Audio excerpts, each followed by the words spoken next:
So a few days ago, I found this screenshot on my phone. And that is from one of my first ever 750 meter swims 3 years ago whenever I started swimming for triathlon. And here is my 750 meter swim as of a couple of weeks ago. This wasn't an all-out effort, and I'm pretty sure that I could have taken a couple more seconds off that if I gave it 100%. In this video today, I'm going to break down some of the key concepts and things that I took in my own training to take 7 minutes off of my 750 meter time in the last 3 years. The majority of that change and the majority of the time that I took off and the majority of the improvement that I've seen has been in the last 6 months. So a little bit of context about me. My name's Adam Ward. I race my bike internationally from the ages of 15 up through under 23. I've represented Ireland at European level, World Championships level. I've competed against a lot of the professionals that you see in the World Tour today in bike racing. I've done a couple of professional level events. I've done stage races. And I've basically raced my bike at the highest stage. In 2022, I fell out of love with the sport. I finished my last year of under 23 and I stopped cycling. After a few months of not doing much, I began running, and eventually I've transitioned into triathlon. So I think out of all the people out there that are qualified to tell you how to get faster, that can guide you through the difficulties that come with learning 3 sports or taking on a new sport, I am one of those people. I've seen relative success in triathlon. I've done a 70.3 distance triathlon under 4 hours in my first 2 years within the sport. So I think I'm qualified more than anyone to tell you the do's and don'ts of the sport and how to actually get faster. Swimming for me has always been the bottleneck. I never swam as a child. I'm an adult-onset swimmer, and that's where the bottleneck has always been in my performance in swimming. So 6 months ago, I made a big effort to actually consciously improve my swimming. I'm going to tell you what that looked like to begin with, and you can maybe take some of these actionable steps with you and apply them to your own training in order to get faster. So one of the first things that I did to actually improve my swimming, I set myself a weekly minimum volume goal. So for me to begin with, I was just like everyone out there that starts swimming, just doing 2,000 meters or just doing 1,500 meters or just doing my race distance every session, not having a swim set to do, just getting in and swimming up and down and not really knowing what I'm doing without a plan. That is where I started, and it's no wonder that I didn't see much improvement doing. Where I started seeing improvement was, to begin with, I gave myself a weekly volume goal. So what that looked like was I basically decided, I was like, I don't care what's happening or what I'm going to do this week, is I'm going to make sure that I swim at least 10,000 meters in the pool this week. That's where it started. Again, I had very low swim volume. My technique wasn't that good. I was worried about getting injured and overuse injuries, especially in my shoulders, which is a separate point altogether. But really, you want to make sure that before you even look at volume, you want to make sure that your technique is at a place where you're going to be able to cope with the volume and not injure yourself. If you're pulling the wrong way, if you're windmilling, you can put a lot of stress on the front of your shoulders, and that can actually hinder your progress more than anything. So whenever you've got your technique to the right place, you can then move into setting this weekly volume goal. For me, that started at around 10k. I bumped it up to 12k and then 15 and then pushed past 15, and then in my peak weeks over the winter, I was doing around 20k a week of swimming. But what this does is I gave myself that loose structure and that loose goal where it was definitely achievable, and it just meant that I was getting into the water very consistently throughout the week. If you're trying to swim 10,000 meters as a beginner, there's no way that you're going to be able to do that in 2 sessions. So it meant that I had to get into the pool 3 or 4 times a week and just get used to the feel of the water. And eventually, whenever I got to a point where I knew I could hit that weekly mileage goal, that's when I started introducing more structure to my swim workouts. So the way that those swim workouts would look like, it would be an aerobic day, a VO2 day, a strength day where you're using some of those extra pool equipment, a speed day, and a dedicated technique day as well. That's 5 kind of sessions you can do. All 5 of those don't need to be in every week, but that's an idea of the kind of rotation that I would go through, and I do go through every single week, so that you're not just stuck doing the exact same thing, swimming hundreds, swimming 200s, or trying to replicate that race day feeling. Another thing that I was very guilty of in the beginning is that I was doing exactly that. I was just trying to replicate the race day effort. Of course, for my first triathlon, it was going to be a 750 meter swim. And that's why I did this swim that you've seen at the start of the video. The reason why I did that is I wanted to make sure I could even finish the triathlon and do that distance. But to be honest, it's something that I rarely do in my training now, where I completely replicate a race day effort. A lot of it's varied, and I liken it to running or cycling if you come from one of those backgrounds before you come into swimming. Very rarely in your training will you do a 5k all-out race effort.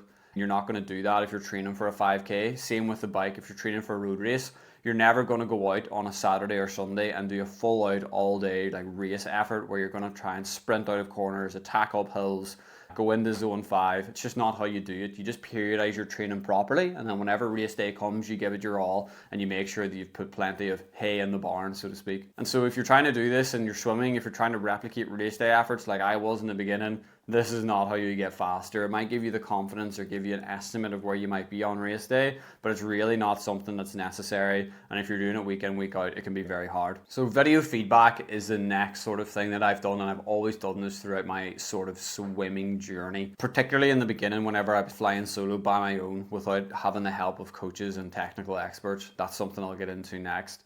But essentially what I always did is if I had a chance, it's difficult to do this sometimes in leisure centres and swimming pools, is if someone had a phone or I could bring my phone poolside or someone had a camera, I would always try my best and I would always bother people and ask them to please take a video of me swimming just so I could get a look at my swim stroke. I utilise social media, YouTube, Instagram, Reels, where I would go on there, look at the professionals, look at someone that is very adequate at swimming. Because swimming is one of those sports where I feel like if you know what a good swimmer is, you can almost replicate it in your own stroke. Your hand entering the water first, that glide, that timing, those are all things you can monkey see, monkey do. If you can watch it, you can try and replicate it in the water. But the problem then comes where swimming is also guilty. It's one of those sports where what it feels like you're doing very often isn't what you're doing. I could sit here and talk about the amount of things that I noticed or I thought that were wrong with my stroke where I was having bother. For example, my left hand was coming out of the water where I was entering with my fingers first, looked all good, and then on extension my hand was coming back out of the water again. And that was something that I did not feel. I didn't feel it at all. I only recognized it whenever I had a video, and it was something then that I could work on and just really focus on keeping my left hand down. There's other things as well, like my recovery. My left arm was swinging way out. I'm right-handed, so my right side was always good, my left side was always weaker, and that's where all the improvements needed to be made. And that's something that I would have never caught without video feedback in those early stages. If you've got a good poolside coach, they can point that stuff out and they'll give you some things to work on just by directly seeing you. But I guess if you've got a video of it, you can almost directly link what they're saying or what they're seeing to what you're actually doing as well. Video feedback is a huge one. And then a kind of an extension of video feedback is actually getting a technical analysis done. I am very lucky where I personally know a technical analyst. He works for a very big national team in terms of their swimming program, and he does all their technical analysis. He was very kind and he did a technical analysis session with me. And in that session alone, with a couple of pointers that he gave me, I was almost swimming 3 to 5 seconds faster every 100 meters, just based on maybe 3 pieces of advice he gave me in that technical analysis section. That is the beauty of doing that. If you have someone that really knows what they're doing, if you're swimming slower than 145s, 150s, I would almost say a lot of that is technique based. To get into the 130s and to get below that, your technique does need to be good.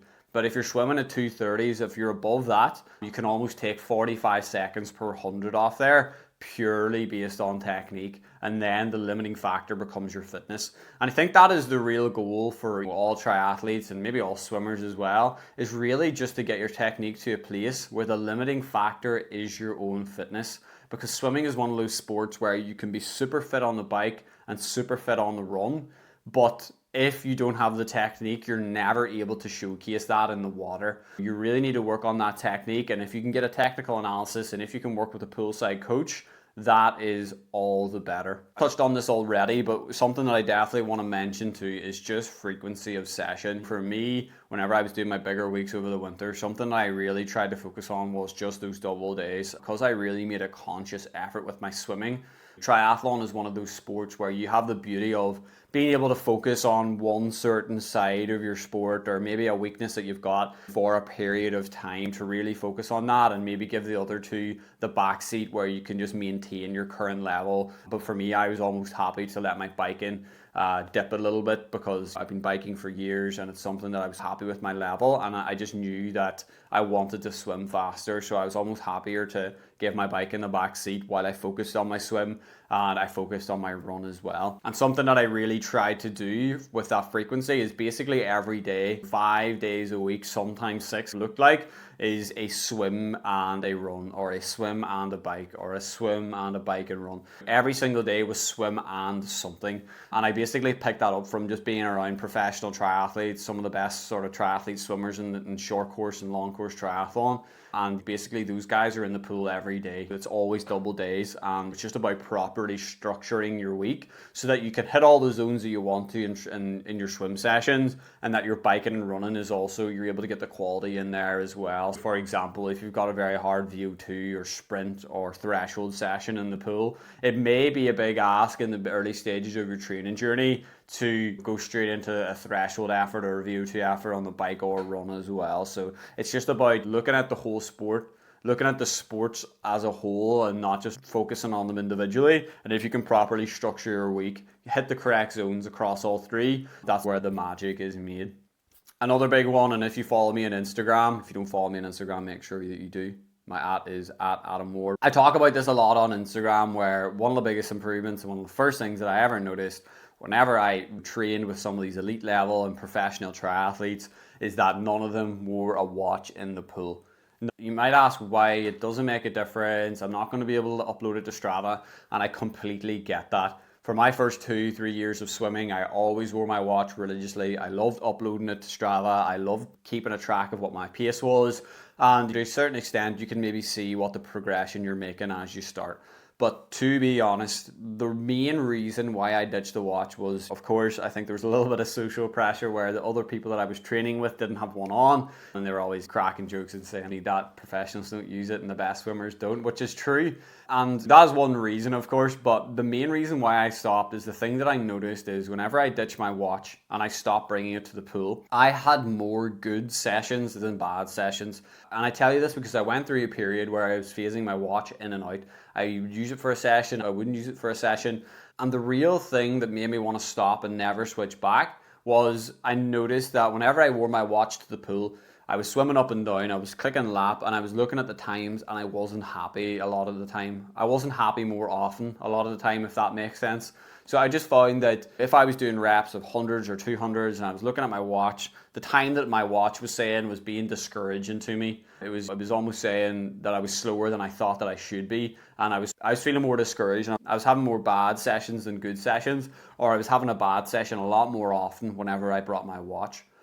Whenever I left the watch at home, I noticed that whenever you're swimming, there's a couple of things you need to consider.